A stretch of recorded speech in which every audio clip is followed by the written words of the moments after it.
경상북도 깊은 산골 마을, 좁은 흙길 한복판에서 누렁소의 처절한 울음소리가 울려 퍼집니다. 소의 커다란 눈망울에서는 투명한 눈물이 끝없이 흘러내리고 있어요. 아미타불, 보구야, 내게 무슨 그리 큰 슬픔이 있느냐? 70줄의 고승이 당황한 채로 소를 달래려 하지만 소는 더욱 격렬하게 울부짖으며 스님을 떠나보내지 않으려 합니다. 과연 이 누렁소는 왜 이렇게 처절하게 울고 있는 걸까요? 그리고 스님과 이 누렁소 사이에는 어떤 비밀이 숨겨져 있을까요? 50년 만에 밝혀지는 놀라운 진실과 한 마리 소가 전하는 감동적인 사랑 이야기가 지금 시작됩니다. 깊은 산속 천년 고찰 용문사의 작은 암자에서 청한 스님이 마지막 예불을 올리고 있었습니다. 70줄에 접어든 스님의 얼굴에는 50년 가까운 수행의 흔적이 깊게 새겨져 있었죠. 촛불이 흔들리며 법당 안부처님 상호를 은은하게 비추고 있었습니다. 나무 아미타불. 부처님, 이제 이 늙은 중이 세상으로 나아가 중생들에게 법을 전하겠습니다. 청한 스님은 깊은 절을 올렸습니다. 마음속에는 부처님의 가르침이 있었지만 한편으로는 설명할 수 없는 공허함이 자리 잡고 있었어요. 어린 시절의 기억이 희미해서인지 아니면 너무 오랜 산중 생활 때문인지 알 수 없었습니다. 일체유의법 여몽한 포영이라 했거늘 이 마음의 허전함은 무엇일까? 스님은 자신에게 되물었습니다. 부처님께서 말씀하신 모든 유의법이 꿈과 환상 같다는 가르침을 떠올리며 자신의 마음을 살펴보았어요. 하지만 답은 쉽게 오지 않았습니다. 다음 날 새벽 청한 스님은 간단한 보따리를 챙겼습니다. 바루와 염주 그리고 몇 권의 경전이 전부였어요. 암자를 지키던 어린 행자가 스님께 깊은 절을 올렸습니다. 스님, 언제 돌아오시겠습니까? 돌아옴도 떠남도 모두 마음에 달린 것이니라. 부처님께서 정해주신 인연대로 될 것이다. 청한 스님은 자애로운 미소를 지으며 대답했습니다. 하지만 마음 한구석에는 여전히 무언가를 찾고 있다는 느낌이 있었어요. 산길을 내려오며 스님은 가을 단풍을 바라봤습니다. 붉은 잎과 노란 잎들이 바람에 흩날리며 떨어지는 모습이 무상의 이치를 보여주는 것 같았어요. 재행무상이로구나. 모든 것이 변하지 않는 것이 없다는 부처님 말씀이 저렇게 펼쳐지는구나. 스님은 걸으면서 혼잣말했습니다. 하지만 무상의 이치를 깨달았다고 해서 마음의 공허함이 사라지지는 않았어요. 며칠을 걸어 경상북도 깊숙한 산골 마을에 도착했습니다. 마을 어귀에 서자 정겨운 흙냄새와 함께 저녁 연기가 피어오르고 있었어요. 아이들이 뛰어노는 소리, 어머니들이 저녁 준비하며 부르는 소리가 들려왔습니다. 청한 스님은 천천히 마을 안으로 걸어 들어갔습니다. 혹시 이곳에 전해야 할 인연이 있을까 싶어서였어요. 스님의 걸음은 느렸지만 단단했고 얼굴에는 자비심이 가득했습니다. 아무개 집에 쌀 한 대만 시주해 주십시오. 어느 집 앞에서 스님이 말했습니다. 아이고, 스님께서 이런 산골까지 오셨네? 어서 들어오십시오. 마을 사람들은 스님을 반갑게 맞아주었어요. 하지만 스님은 마음 깊은 곳에서 여전히 무언가 부족하다는 느낌을 지울 수 없었습니다. 저녁 무렵 청한 스님은 마을 뒤편 작은 절터에서 잠시 휴식을 취했습니다. 별들이 하나둘 떠오르고 산바람이 살짝 불어왔어요. 스님은 염주를 굴리며 마음을 가다듬었습니다. 중생무변서원도 중생이 무량하니 서원하여 제도하겠다고 했건만 정작 내 마음조차 온전히 다스리지 못하는구나. 스님은 사홍서원의 첫 번째 구절을 되뇌며 자신을 돌아봤어요. 무량한 중생을 제도하겠다는 큰 서원을 세웠지만 자신의 마음속 공허함은 여전했습니다. 그날 밤 스님은 이상한 꿈을 꾸었습니다. 어린 시절 누군가가 자신을 애타게 부르는 소리가 들렸어요. 하지만 아무리 귀 기울여도 그 목소리의 주인을 알 수 없었습니다. 꿈속에서 스님은 계속 그 목소리를 찾아 헤맸죠. 새벽에 깨어난 청한 스님은 이상한 예감을 느꼈습니다. 오늘 이 마을에서 특별한 일이 일어날 것 같은 느낌이었어요. 스님은 가부좌를 틀고 앉아 아침 정진을 시작했습니다.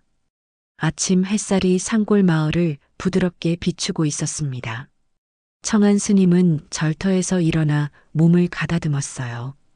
가을 공기가 차갑고 맑아서 호흡이 깊어졌습니다. 스님은 마을을 천천히 둘러보며 이곳 사람들과의 인연을 찾아보려 했어요. 관자재보살 행심 반야바라밀다시라 했거늘 깊은 반야의 지혜로 이 마을을 살펴보자. 스님은 반야심경의 첫 구절을 되뇌며 걸었습니다. 관세음보살께서 깊은 지혜의 완성을 행하실 때처럼 자신도 깊은 마음으로 이곳의 인연을 찾고 싶었어요. 마을길을 걸어가니 아침 일찍 밭일을 나가는 농부들과 마주쳤습니다.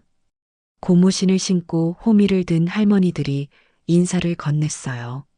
아이고, 스님께서 우리 마을에 오셨구먼. 어디서 오신 길입니까? 용문사 암자에서 왔습니다. 부처님 법을 전하러 길을 나섰지요. 그러십니까? 우리 마을에도 좋은 말씀 들려주시면 좋겠네. 할머니는 웃으며 말했습니다. 청한 스님은 고개를 끄덕이며 미소를 지었어요. 하지만 여전히 마음 깊은 곳에는 설명할 수 없는 허전함이 자리 잡고 있었습니다. 마을 가운데로 가니 우물가에서 빨래하는 아낙들과 마당에서 놀고 있는 아이들이 보였어요. 평화롭고 정겨운 풍경이었습니다. 스님은 이런 일상의 모습에서 부처님의 가르침을 발견하려 했죠. 일체 중생 계유불성. 모든 중생이 다 불성을 가지고 있다고 하셨는데 저 아이들의 맑은 웃음소리에서 부처님의 마음을 볼 수 있구나. 하지만 스님은 왜 자신의 마음이 그토록 공허한지 알 수 없었어요. 어린 시절 기억이 희미한 탓일까요? 아니면 너무 오랫동안 홀로 수행해서일까요? 마을 끝자락에 있는 작은 상점에 들렀습니다. 주인 할아버지가 반갑게 맞아주었어요. 스님, 어디서 오셨습니까? 이런 산골까지 오시느라 고생하셨겠네. 아닙니다. 이것도 인연이지요. 혹시 이 마을에서 오래 사신 분 계십니까? 예, 저도 이 마을에서 태어나서 70년을 살았습니다. 왜 그러십니까? 청한 스님은 자신도 모르게 이런 질문을 했어요. 마치 무언가를 찾고 있는 것 같았지만 정작 무엇을 찾는지는 분명하지 않았습니다. 별일은 아니고 혹시 이 마을과 인연이 있을까 해서 물어봤습니다. 상점 할아버지는 스님의 얼굴을 자세히 들여다봤어요. 뭔가 익숙한 느낌이 든다는 표정이었지만 금세 고개를 저었습니다. 아, 제가 나이가 들어서 자꾸 착각하나 봅니다. 스님 얼굴이 어디선가 본 것 같기도 하고 청한 스님도 이상한 기분을 느꼈어요. 이 마을이 처음인데 왜 이렇게 익숙한 느낌이 들까요? 스님은 상점을 나와 계속 마을을 둘러봤습니다. 오후에는 마을 뒤편 산기슭에 올라가 봤어요. 가을 단풍이 절정을 이루고 있었고 마을 전체가 한눈에 내려다 보였습니다. 스님은 바위에 앉아 마음을 가다듬었어요. 색즉시공 공즉시색이라 하셨는데 저 아름다운 풍경도 모두 공한 것이로구나. 반야심경의 가르침을 떠올리며 스님은 자신의 마음을 살펴봤습니다. 모든 형상이 본래 공하다는 부처님 말씀이었지만 왜 마음의 허전함은 채워지지 않을까요? 해가 서산으로 기울어가고 있었어요. 마을에서 저녁 연기가 피어오르고 소들이 집으로 돌아가는 모습이 보였습니다. 평범하지만 따뜻한 일상의 풍경이었죠. 그때 스님은 이상한 것을 발견했습니다. 마을 한쪽에서 혼자 풀을 뜯고 있는 누렁소가 보였어요. 다른 소들은 모두 주인을 따라 집으로 돌아가는데 그 소만 홀로 남아 있었습니다. 저 소는 왜 혼자 있을까? 청한 스님은 궁금해하며 그 소를 바라봤어요. 소는 마치 무언가를 기다리는 듯한 모습이었습니다. 스님은 내일 마을을 떠나기 전에 그 소에 대해 물어보기로 했어요. 저녁에 마을 이장님 댁에서 하룻밤 머물게 되었습니다. 이장님 내외분이 정성껏 저녁상을 차려주었어요. 스님, 내일은 어디로 가실 예정입니까? 아직 정하지 않았습니다. 인연 닿는 대로 가려 합니다. 그러십니까? 우리 마을 사람들이 스님 법문 듣고 싶어 할 텐데. 청한 스님은 고개를 끄덕였습니다. 하지만 마음 한편으로는 이 마을에 더 머물고 싶다는 생각이 들었어요. 왜 그런 마음이 드는지 스님 자신도 알 수 없었습니다. 그날 밤에도 스님은 이상한 꿈을 꾸었어요. 누군가 자신을 애타게 부르는 소리와 함께 울고 있는 소의 모습이 나타났습니다. 꿈속에서 스님은 그 소에게 다가가려 했지만 계속 멀어져만 갔어요. 새벽에 깨어난 청한 스님은 가슴이 두근거리는 것을 느꼈습니다. 무언가 중요한 일이 일어날 것 같은 예감이 들었어요. 이튿날 아침, 청한 스님은 마을 이장님께 인사를 드리고 길을 나섰습니다. 가을 안개가 산자락에 걸려 있고 새들이 지저귀는 소리가 청아하게 들려왔어요. 스님은 마을 중앙을 지나는 좁은 길로 향했습니다. 무아상, 무인상, 무중생상, 무수자상이라 하셨거늘 이 모든 집착을 버리고 가야겠구나. 스님은 금강경의 가르침을 되뇌며 걸었어요. 나라는 상, 남이라는 상, 중생이라는 상, 수명이라는 상을 모두 버리라는 부처님 말씀을 마음에 새기며 발걸음을 옮겼습니다. 그런데 마을 중앙 길목에 다다랐을 때였어요. 갑자기 털이 윤기나는 누렁소 한 마리가 나타나 스님의 앞을 가로막았습니다. 바로 어제 혼자 있던 그 소였어요. 청한 스님은 걸음을 멈췄습니다. 소는 스님을 물끄러미 바라보더니 마치 오랜 친구를 만난 듯 코를 벌름거리며 냄새를 맡기 시작했어요. 스님은 당황했지만 차분하게 소를 달랬습니다. 아미타불, 보구야, 길을 비켜주겠느냐? 나는 가야 할 길이 있단다. 하지만 소는 스님의 말을 듣지 않았어요. 오히려 더욱 가까이 다가와서 스님의 승복 자락을 코로 비비기 시작했습니다. 마치 잃어버렸던 무언가를 찾은 듯한 모습이었어요. 그러고는 소가 스님 주위를 빙빙 돌기 시작했습니다. 한 바퀴, 두 바퀴, 세 바퀴를 돌면서 계속해서 스님을 확인하는 듯 했어요. 소의 행동이 점점 이상해졌습니다. 이 소가 왜 이러는 걸까? 청한 스님은 의아해하며 소를 바라봤어요. 소는 스님의 손을 핥기도 하고 승복 자락을 입으로 살짝 물고 당기기도 했습니다. 마치 어디론가 가자고 재촉하는 것 같았어요. 잠시 후 소는 돌연 처절하게 울부짖기 시작했습니다. 으아! 그 울음소리는 단순한 소의 울음이 아니었어요. 마치 사람의 절규와 같았습니다. 깊은 한이 담긴 통곡이었어요. 소의 커다란 눈망울에서는 투명한 눈물이 쉴 새 없이 흘러내렸습니다. 눈물방울이 흙바닥에 떨어져 작은 웅덩이를 만들었어요. 소는 마치 수십 년 동안 참아왔던 슬픔을 한꺼번에 토해내는 듯 했습니다. 아미타불, 이것이 무슨 일이란 말인가? 청한 스님은 크게 당황했어요. 소의 울음이 너무나 애처로워서 차마 그냥 지나칠 수가 없었습니다. 스님은 소의 등을 가만히 쓰다듬어 주었어요. 보구야, 내게 무슨 그리 큰 슬픔이 있느냐? 하지만 나는 중생들에게 부처님의 말씀을 전해야 하는 길이 바쁘다. 너의 마음은 알겠지만 이젠 가야 한다. 스님은 소의 영특함을 알았지만 소의 행동이 자신의 여정을 방해하는 집착이라 여겼어요. 부처님께서 집착을 버리라고 하셨으니 이 상황도 벗어나야 한다고 생각했습니다. 하지만 소는 더욱 격렬하게 울부짖으며 스님을 떠나보내지 않으려 했어요. 스님이 한 발짝 옆으로 비키려 하면 소도 따라서 움직여 길을 막았습니다. 스님이 다른 쪽으로 가려 하면 또 그쪽으로 이동했어요. 이 소가 정말 이상하구나. 마치 나에게 무언가 전하려는 것 같은데. 청한 스님은 점점 이상함을 느꼈습니다. 소의 울음소리가 너무나 간절하고 애절해서 마치 사람이 말로 표현할 수 없는 무언가를 전하려는 것 같았어요. 소는 계속해서 울면서 스님의 옷자락을 입으로 물고 어느 한 방향을 가리켰습니다. 마을 안쪽 어느 집을 향해서였어요.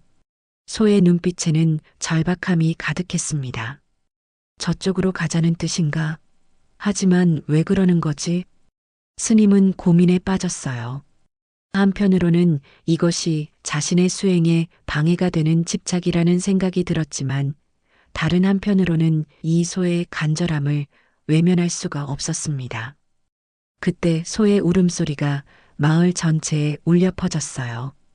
너무나 처절하고 애절한 울음이어서 마을 사람들이 하나둘 나와서 구경하기 시작했습니다. 저 소가 왜 저러는 거지? 소원이가 저렇게 우는 건 처음 보는데 무슨 일인가? 마을 사람들이 웅성거리며 모여들었어요. 소원이라는 이름을 가진 이 누렁소가 이렇게 처절하게 우는 모습을 본 적이 없다고들 했습니다. 청한 스님은 소원이라는 이름을 듣고 가슴이 뭉클했어요. 소원이라니 무언가 간절한 바람을 담고 있는 이름 같았습니다.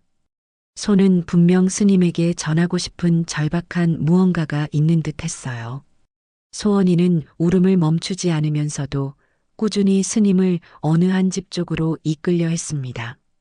스님이 그쪽으로 한 발짝 움직이면 울음소리가 잠깐 줄어들고 반대쪽으로 가려 하면 더욱 격렬하게 울었어요. 그때였습니다. 소원이의 처절한 울음소리를 듣고 옆집에서 김씨 할아버지가 헐레벌떡 달려 나왔어요. 할아버지는 먼저 소원이를 진정시키려고 다가갔습니다. 소원아, 왜 이러는 거야? 무슨 일이? 김씨 할아버지가 말하다가 청한 스님의 얼굴을 보는 순간 마치 벼락을 맞은 듯 온몸이 굳어버렸어요. 할아버지의 입이 벌어지고 눈이 휘둥그레졌습니다. 아이고, 이게 무슨, 세상에 이런 일이 다 있나? 할아버지는 떨리는 손으로 스님의 얼굴을 자세히 들여다봤어요. 마치 귀신을 본 것처럼 놀란 표정이었습니다. 어찌 이리 닮았단 말입니까? 이 얼굴, 이마에 주름까지. 옆집 이영희 할멈과 어쩜 이리 똑같단 말입니까? 김씨 할아버지의 목소리가 떨렸어요. 스님은 무슨 말인지 이해할 수 없었지만 가슴이 두근거리기 시작했습니다. 이영희 할머니라고 하셨습니까? 저는 이 마을이 처음인데. 아니, 정말 신기하다. 영희 할멈이 몇 년 전에 홀연히 돌아가셨는데 스님과 너무 닮았어요. 특히 이마의 주름과 눈매가 똑같습니다. 할아버지는 계속 스님의 얼굴을 번갈아 보며 놀라워했어요. 그러면서 소원이를 가리켰습니다. 이 소가 바로 소원이인데 영희 할멈이 살아계실 때 애지중지하던 소입니다. 할머니 돌아가신 후로는 아무도 따르지 않고 혼자 지냈거든요. 그런데 스님을 보고는 꼭 주인을 만난 것처럼 저렇게 우네요. 청한 스님의 가슴이 무섭게 뛰기 시작했어요. 이영희 할머니, 자신과 똑 닮은 얼굴, 그리고 소원이의 이상한 행동들. 뭔가 중요한 단서들이 눈앞에 펼쳐지고 있었습니다. 할아버지, 그 영희 할머니에 대해 더 자세히 말씀해 주실 수 있겠습니까? 물론입니다. 영희 할멈은 이 마을에서 혼자 사셨는데 늘 그리워하는 누군가가 있다고 하셨어요. 동생을 찾고 있다고. 김씨 할아버지의 말에 청한 스님은 현기증을 느꼈어요. 동생? 자신에게 누나가 있었던 것일까요? 하지만 어린 시절 기억이 너무 희미했습니다. 소원이는 이 대화를 듣고 있는 것처럼 더욱 애절하게 울었어요. 그리고 계속해서 어느 한 집 방향을 가리키며 스님을 끌어당기려 했습니다. 소원이가 저리 애타하는 건 처음 봅니다. 영희 할멈이 살아계실 때도 저렇게까지는. 할아버지도 소원이의 행동이 이상하다고 했어요. 손은 마치 가장 중요한 임무를 수행하고 있다는 듯한 모습이었습니다. 할아버지, 혹시 제가 어린 시절에 이 마을과 인연이 있었을까요? 청한 스님은 조심스럽게 물었어요. 마음 깊은 곳에서 무언가가 꿈틀거리고 있었습니다. 잃어버린 기억의 조각들이 떠오르려는 것 같았어요. 스님의 속성함이 어떻게 되십니까? 저는 기억이 잘 나지 않습니다. 어릴 때 암자로 들어가서 혹시 성이 이 씨는 아니신지요? 김씨 할아버지의 질문에 청한 스님은 깜짝 놀랐어요. 자신의 속성함에 대해서는 거의 기억이 없었지만 어렴풋이 그런 것 같은 느낌이 들었습니다. 소원이는 두 사람의 대화를 듣고 있다가 갑자기 더욱 격렬하게 울부짖기 시작했어요. 그리고는 스님의 팔을 입으로 물어 어느 한 집으로 끌고 가려 했습니다. 소원이가 영희 할멈 집으로 가자고 하는 것 같네요. 스님, 한번 가보시겠습니까? 영희 할머니 집이 아직 그대로 있습니까? 예, 할멈이 돌아가신 지 얼마 안 돼서 아직 그대로 덧었습니다. 소원이가 가끔 가서 울기도 하거든요. 청한 스님은 고민에 빠졌어요.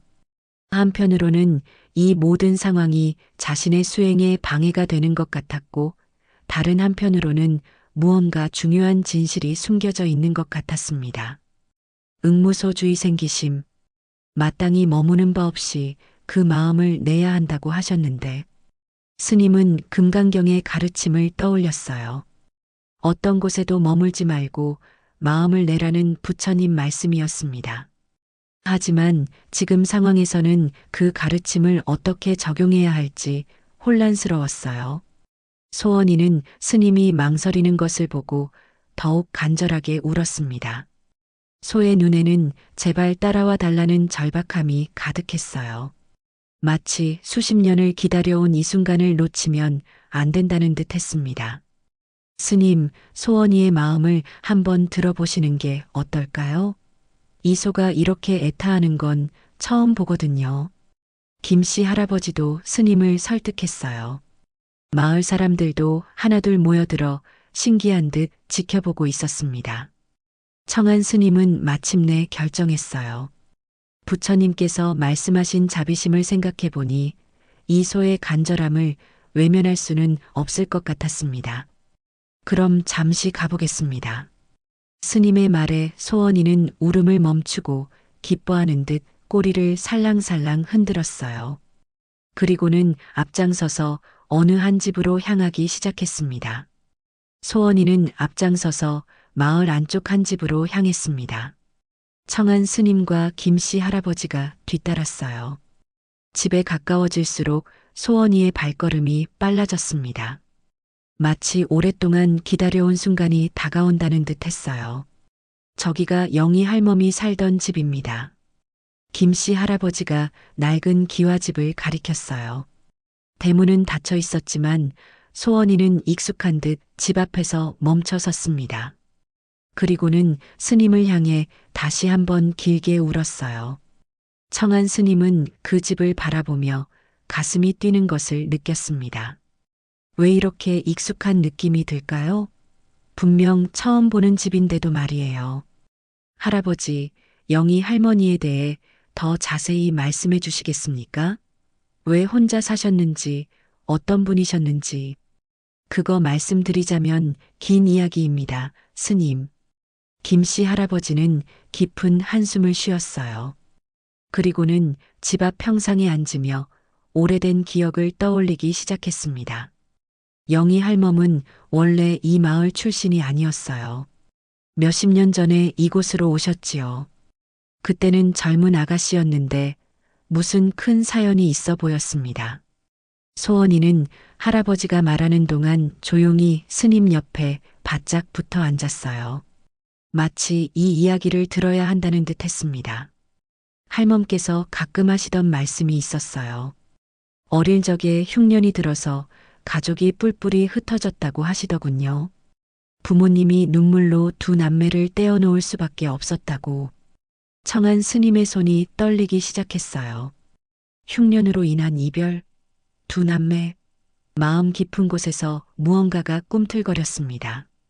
병약했던 남동생은 산속 암자로 보내서 최소한의 생계를 잊게 하고 장녀인 영희는 여자의 몸으로 먼 이국 땅에 돈을 벌러 보내야 했답니다. 가족을 부양하기 위해서 말이지요.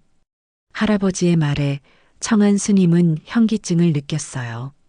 병약한 남동생이 암자로 자신의 어린 시절과 너무나 일치하는 이야기였습니다. 그 후로 영희 할멈은 수십 년 동안 이국 땅에서 고생하며 돈을 벌어서 고향에 보내셨다고 해요. 자신은 굶으면서도 가족들 생계를 책임지셨지요. 소원이가 스님의 손을 하드며 위로하는 듯한 행동을 했어요. 손은 이 이야기가 얼마나 중요한지 알고 있는 것 같았습니다. 그렇게 수십 년이 흐른 후 영희 할멈은 늙어서 고향으로 돌아오셨어요. 하지만 가족들은 이미 모두 세상을 떠나셨고 유일한 혈육인 남동생만 찾고 계셨지요. 남동생을 찾으셨다고요? 청한 스님의 목소리가 떨렸어요. 김씨 할아버지는 고개를 끄덕였습니다. 예, 할멈께서는 동생을 찾아서 이 근처 암자마다 돌아다니셨어요. 청한이라는 법명의 스님을 찾고 계셨거든요. 청한이라는 이름을 듣는 순간 스님은 온몸에 전율이 흘렀어요. 그것은 바로 자신의 법명이었습니다. 청한이라는 법명을 찾으셨다고요? 예, 맞습니다. 할멈께서 어릴 때 동생이 암자로 들어갈 때 스님들이 그런 이름을 지어줄 거라고 하셨다나요? 맑을 청의 눈안, 맑은 눈이라는 뜻이라고 하시더군요. 청한 스님은 더 이상 서 있을 수가 없었어요. 무릎이 꺾이며 주저앉았습니다. 모든 것이 분명해지고 있었어요. 하지만 할멈께서는 동생을 찾지 못하셨어요. 스님들이 이미 속세와 인연을 끊었다고 하니까 더 이상 찾을 수 없다고 포기하셨지요. 김씨 할아버지의 목소리도 슬퍼졌어요. 영희 할머니의 한이 얼마나 깊었는지 알 수 있었습니다. 그래서 할멈께서는 평생을 혼자 사시면서 이소원이만 친동생처럼 아끼셨어요. 내 동생이 언젠가 돌아오면 이소가 알아볼 거야라고 늘 말씀하셨거든요. 소원이는 할아버지의 말을 듣고 슬픈 듯 고개를 숙였어요. 그리고는 스님을 바라보며 또다시 눈물을 흘렸습니다. 할멈께서 돌아가시기 전에 하신 말씀이 있어요. 소원아, 내가 죽어도 넌 꼭 살아남아서 내 동생을 기다려라. 언젠가 돌아올 거야. 그때 내가 내 동생을 알아보고 내 마음을 전해다오라고 하셨어요. 청한 스님은 오열하기 시작했습니다. 모든 것이 명확해졌어요. 자신이 평온한 수행을 할 수 있었던 것은 누나 영희의 처절한 희생 때문이었습니다. 누나는 자신을 위해 모든 것을 포기하고 이국 땅에서 고생했던 것이에요. 일체법무하라 하셨거늘 이 얼마나 큰 착각이었던가. 나라는 것이 홀로 존재한다고 생각했구나. 스님은 부처님의 가르침을 되뇌었어요. 모든 법에는 나라는 실체가 없다고 하셨는데 자신은 홀로 깨달음을 얻었다고 착각하고 있었던 것입니다. 소원이는 스님이 우는 동안 조용히 다가와 큰 머리를 스님의 어깨에 기댔어요. 소의 따뜻한 체온이 스님의 떨리는 몸을 감쌌습니다. 마치 이제 혼자가 아니에요라고 말하는 것 같았어요. 스님, 이제 이해가 되시나요? 소원이가 왜 그렇게 울었는지. 김씨 할아버지도 눈물을 글썽였어요. 수십 년 만에 이루어진 남매의 만남을 목격하고 있었던 것입니다. 누님, 이 불효한 아우가 너무 늦게 왔습니다. 청한 스님은 하늘을 향해 말했어요. 그동안 자신이 얼마나 큰 착각 속에 살았는지 깨달았습니다. 진정한 보살행은 누나가 해왔던 것이었어요. 소원이는 스님의 말을 듣고 더 이상 슬픈 울음을 울지 않았습니다. 대신 깊은 안도의 표정을 지으며 스님을 바라봤어요. 마침내 주인의 소원을 이뤄냈다는 듯한 평화로운 눈빛이었습니다. 청한 스님은 눈물을 흘리는 소원이와 함께 영희 누나의 집 안으로 들어섰습니다. 김씨 할아버지가 낡은 대문을 열어주었어요. 집안은 오랫동안 사람이 살지 않아서 먼지가 쌓여 있었지만 여전히 주인의 온기가 남아있는 것 같았습니다. 소원이는 집안을 익숙하게 돌아다니며 스님을 안내했어요. 마치 이곳을 둘러보세요라고 말하는 것 같았습니다. 손은 거실벽에 걸린 낡은 사진 앞으로 스님을 이끌었어요. 청한 스님은 사진을 보는 순간 숨이 막혔습니다. 사진 속에는 자신과 너무나 닮은 할머니가 미소를 짓고 있었어요. 하지만 그 미소 뒤에는 깊은 그리움과 외로움이 숨어 있었습니다. 이 사진은 몇 년 전에 찍은 건가요? 한 3년 전쯤 될 겁니다. 할멈께서 마을 사진관에서 찍으신 거예요. 김씨 할아버지가 대답했어요. 청한 스님은 사진 속 누나의 얼굴을 자세히 들여다봤습니다.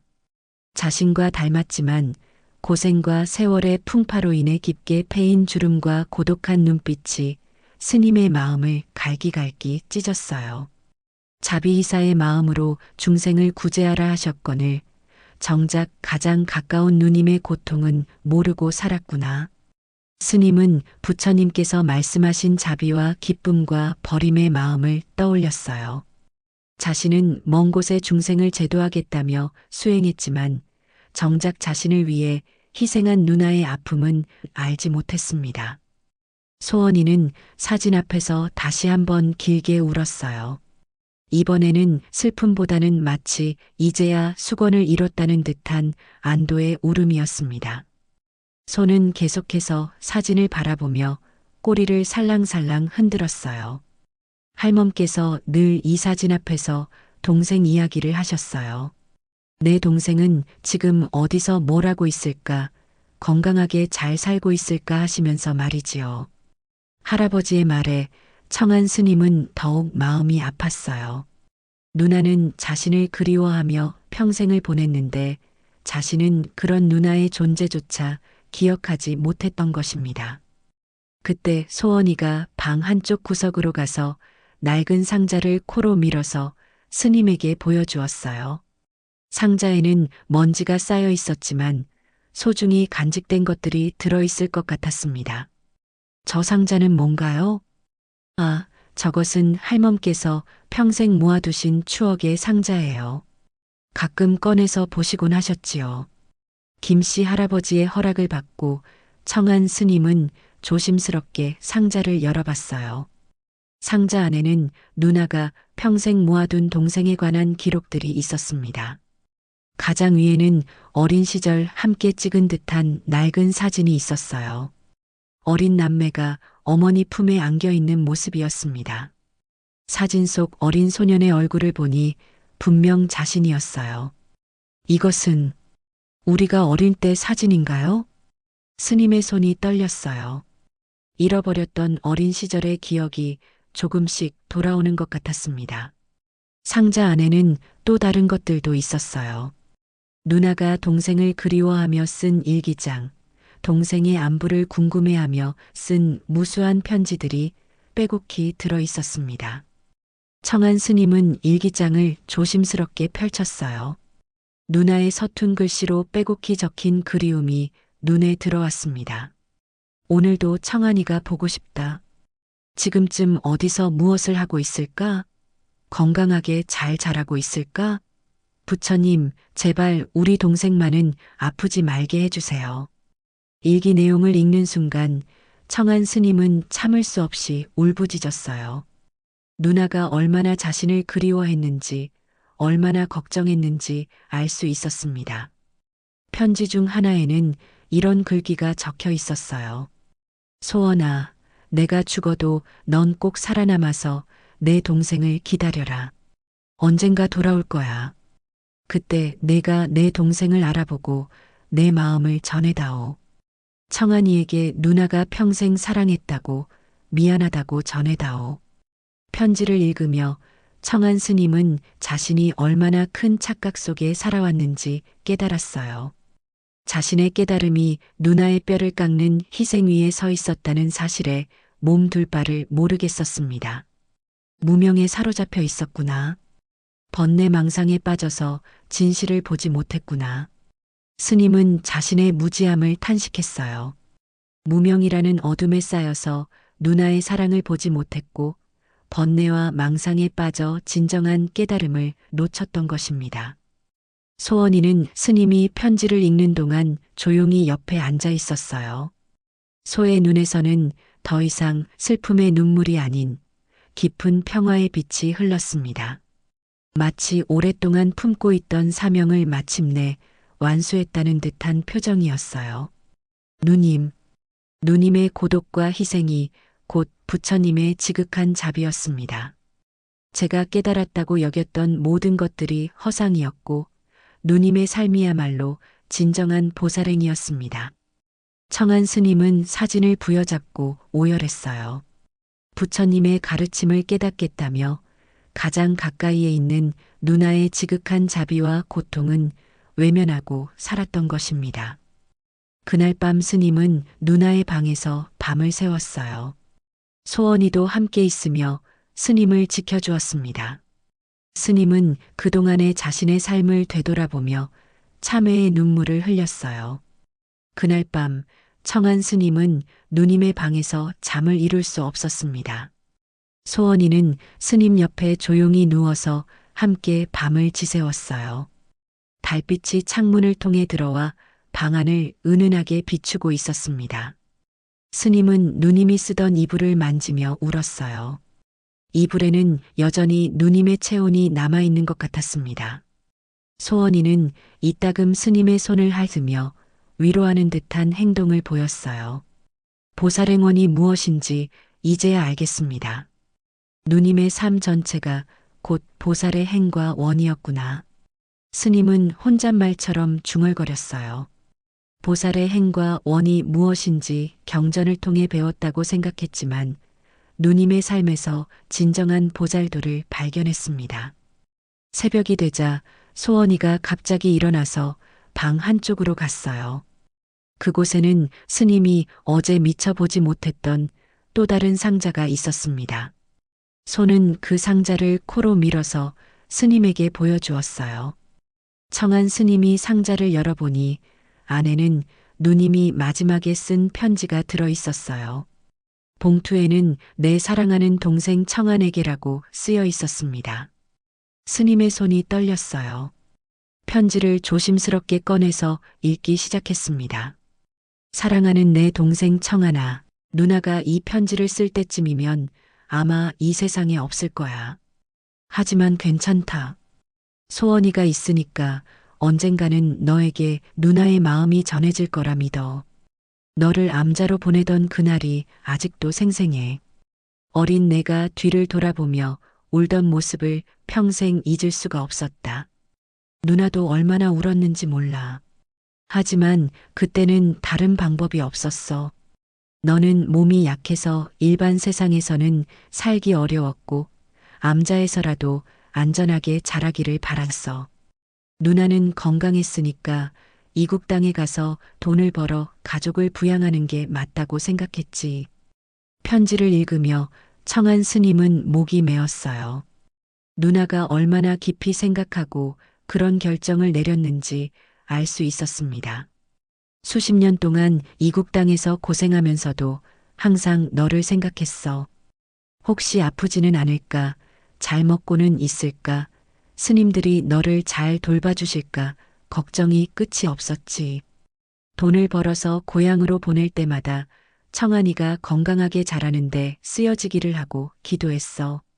부처님께 매일 절을 올리며 너만은 건강하게 자라달라고 빌었단다. 소원이는 스님이 편지를 읽는 동안 조용히 옆에 앉아 있었어요. 소의 눈에는 깊은 지혜가 담겨 있는 것 같았습니다.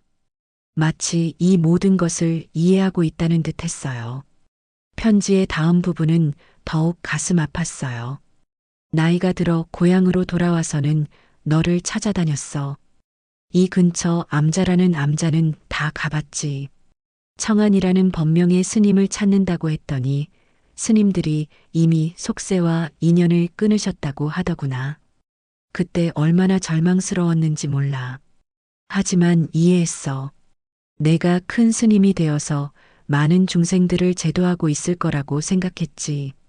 누나는 그것만으로도 자랑스러웠어. 청한 스님은 더 이상 참을 수 없어서 흐느꼈어요. 누나가 자신을 얼마나 자랑스러워했는지, 얼마나 이해해주려 했는지 알 수 있었습니다. 편지의 마지막 부분에는 소원이에 대한 내용이 있었어요. 그래서 누나는 이 소원이를 너라고 생각하며 키웠어. 소원이에게 너에 대한 이야기를 수없이 들려줬지. 내가 어떤 아이였는지, 어떤 성격이었는지, 누나가 얼마나 사랑하는지 말이야. 소원이는 정말 영특한 소야. 마치 사람의 말을 알아듣는 것 같아. 누나가 청한이가 언젠가 돌아올 거야라고 하면 고개를 끄덕이곤 했거든.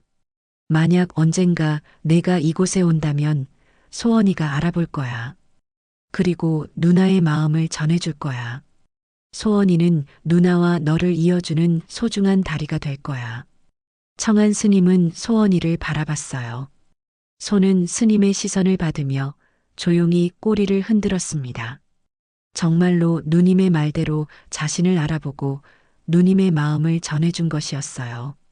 편지의 마지막 구절은 이러했습니다. 청하나, 누나는 행복했어. 너라는 소중한 동생이 있어서, 너를 위해 살 수 있어서 행복했어.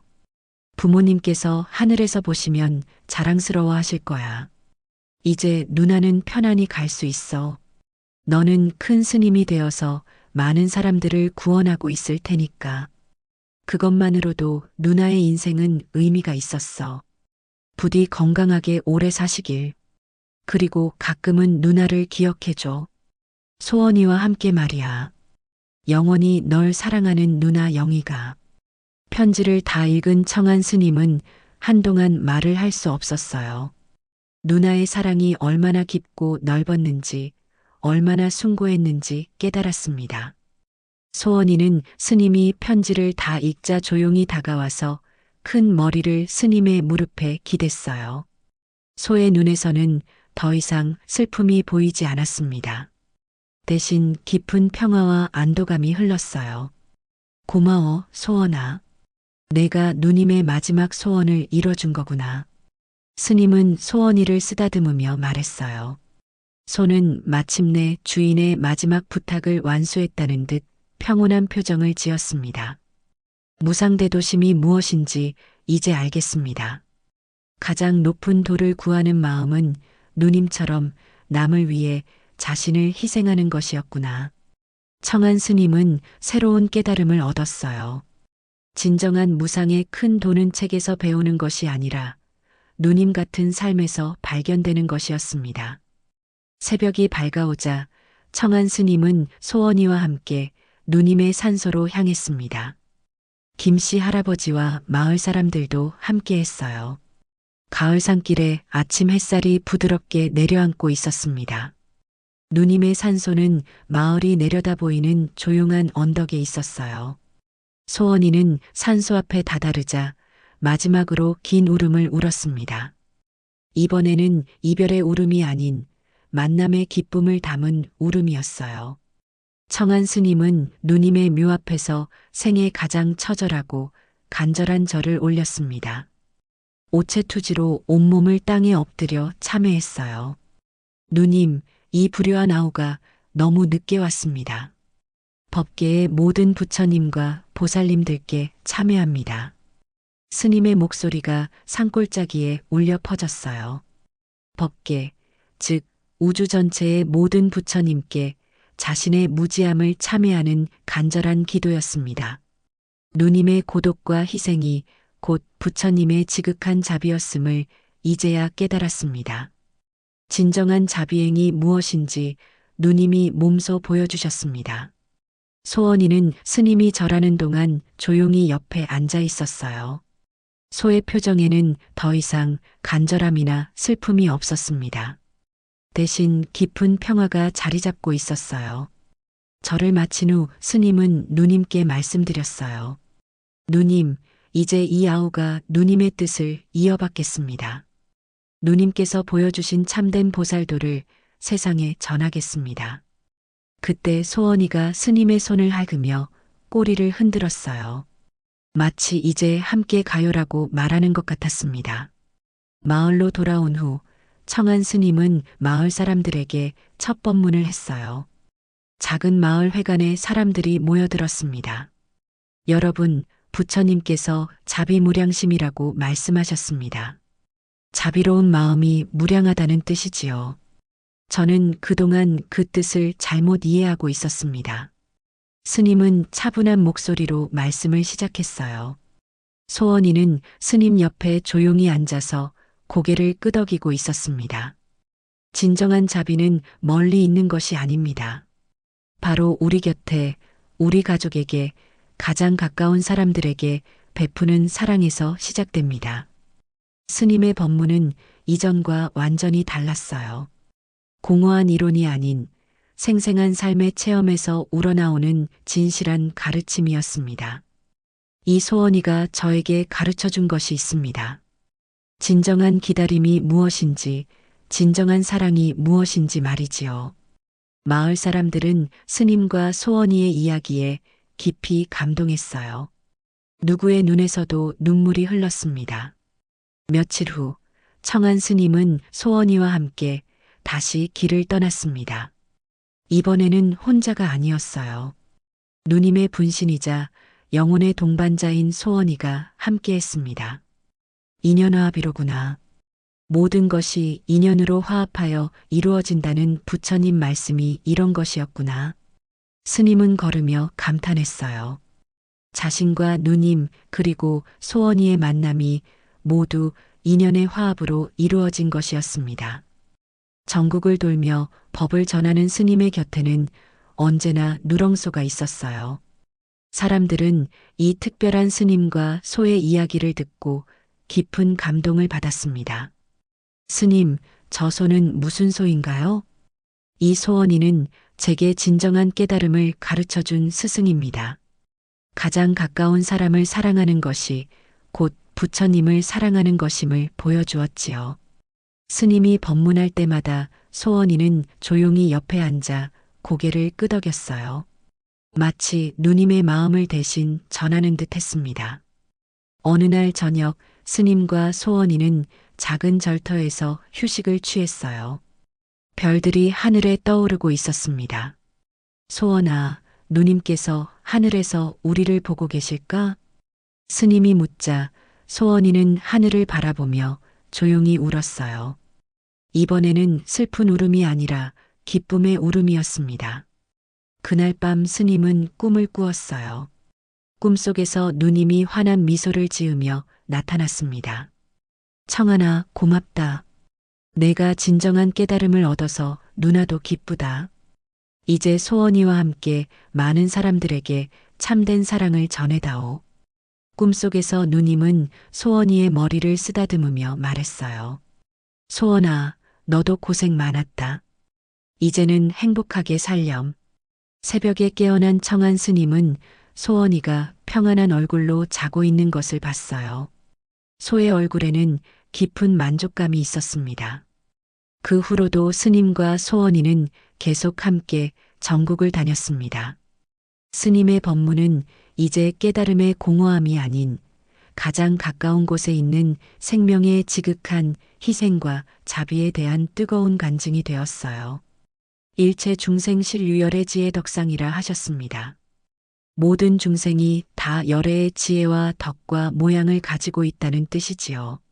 스님의 법문을 듣는 사람들은 모두 감동했어요. 소원이는 스님 곁에서 묵묵히 앉아 있으며 수십 년 만에 이어진 혈육의 연을 영원히 지켜주는 조용한 보살이 되어 주었습니다. 어떤 이는 물었어요. 스님, 깨달음이란 무엇입니까? 깨달음이란 멀리 있는 것이 아닙니다. 바로 곁에 있는 소중한 인연들을 진정으로 사랑하는 것입니다.